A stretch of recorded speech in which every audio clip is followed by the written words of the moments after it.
राणा सांगा दलाली का पैसा नहीं खाते थे, कमीशन का पैसा नहीं खाते थे, भ्रष्टाचार का पैसा नहीं खाते थे। राणा सांगा जनता के निधियों में से लूटते नहीं थे रुपया। ये जितने भी नेता आजकल राणा सांगा के ऊपर, छत्रपति शिवाजी महाराज के ऊपर, ऐसे वीर क्रांतिकारी योद्धा के ऊपर जिन्होंने अपना सर्वस्व न्यौछावर करके इस मातृभूमि को, इस संस्कृति को, इस प्रकृति को, तिरंगे को, भारत को और भारतीयता को बचाए रखा, उन लोगों के ऊपर ऐसे नेता टिप्पणी कर रहे हैं जो शौचालय का पैसा खा जाते हैं, आवास का पैसा खा जाते हैं, नाली का पैसा खा जाते हैं, सड़क का पैसा खा जाते हैं। जिस भी विभाग के ये नेता, ये मंत्री, इनके अंडर में जो भी विभाग रहता है, ये समझिए कि 90% तक उसका पैसा ये लोग डकार के और अपना साम्राज्य दिन दूनी रात चौगुनी बढ़ाते हैं। ऐसे लोग हमारे इन वीर क्रांतिकारियों के ऊपर जब प्रश्न चिन्ह करते हैं, जिन वीर क्रांतिकारियों ने भूखे प्यासे रह के इस मातृभूमि के लिए बलि वेदी पर हंसते हंसते अपने प्राणों को न्यौछावर करना भी इस मातृभूमि की सेवा समझा, ऐसे महापुरुषों को, ऐसे वीर क्रांतिकारियों के ऊपर, ऐसे योद्धाओं, ऐसे हमारे पराक्रमी साहसी राणा सांगा, जिनके पराक्रम की खुद गाथा बाबर ने अपनी आत्मकथा में लिखा है, जिनके शरीर पे अंग भंग छिन्न भिन्न हो जाने के बावजूद, इतने घाव होने के बावजूद भी हार नहीं मानी और अपना लोहा मनवाया। ऐसे महापुरुष वीर क्रांतिकारियों के ऊपर जब ये लोग प्रश्न चिन्ह उठाते हैं तो बहुत हंसी आती है। यह इतिहास की कथाओं को, ऐतिहासिक जानकारियों को न रखने वाले नेता ये न जाने किस नींद में सोए हुए हैं। ये सुबह उठने से लेकर रात सोने तक सब जनता के पैसे पर ऐश करने वाले, ये समझिए कि सब विदेशी वस्तु इस्तेमाल करने वाले।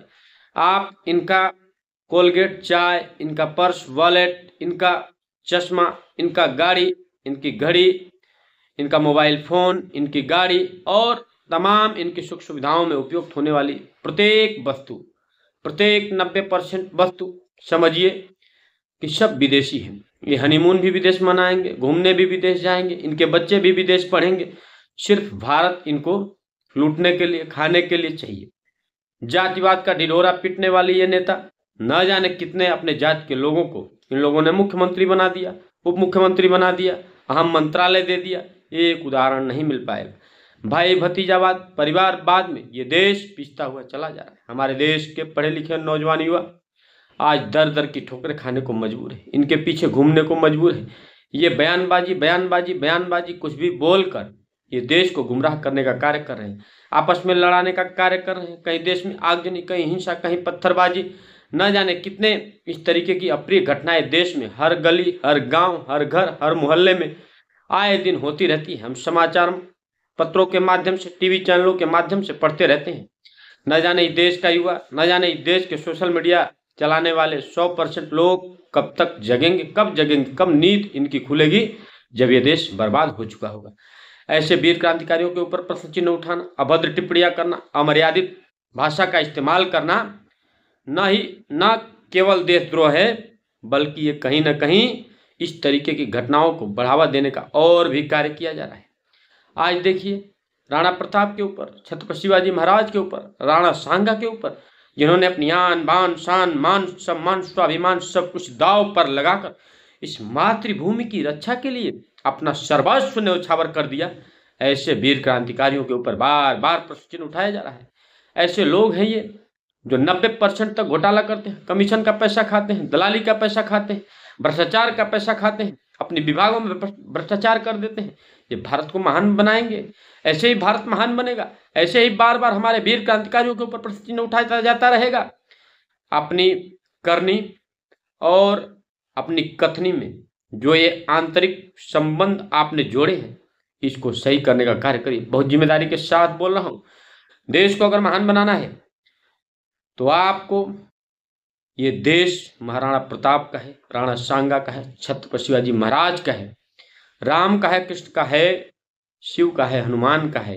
ये देश हमारे ऋषि मुनि वीर वीरांगना क्रांतिकारियों का है, जिन्होंने अपना सर्वस्व न्यौछावर करके हमें बचाए रखा, इस देश को आजाद कराया, अपने आप को बलि वेदी पर चढ़ा दिया, खपा दिया, तपा दिया, लगा दिया, हंसते हंसते फांसी के फंदे को चूम लिए, भूखे प्यासे रह के।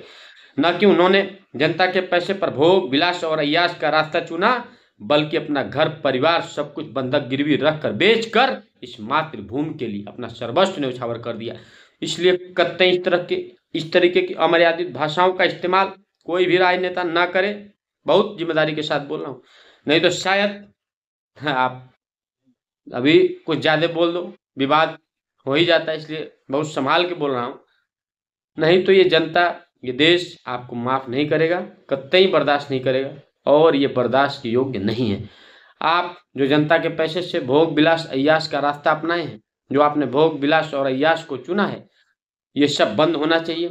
आप जो विदेशी वस्तुओं का इस्तेमाल कर रहे हैं वो बंद होना चाहिए। आप पहले स्वदेशी बनिए, आप पहले देश धर्म को अपनाइए, आप पहले भारत और भारतीयता के संविधान की रक्षा की सौगंध उठाइए, सौगंध खाइए, और एक संकल्प उठाइए कि अपने वीर महापुरुष क्रांतिकारियों के ऊपर कभी भी जीवन में अमर्यादित टिप्पणी नहीं करेंगे, अमर्यादित कोई भी बात ऐसे हमारे वीर योद्धा क्रांतिकारियों के लिए आप नहीं रखेंगे। किसी भी मंच से आप कुछ भी बोलने का हिम्मत नहीं करेंगे। वंदे मातरम। जय हिंद, जय भारत। हमारी बातों को अधिक से अधिक शेयर करिए, हमारे चैनल को सब्सक्राइब करिए। जय हिंदुस्तान, जय श्री राम, जय हिंद, जय भारत।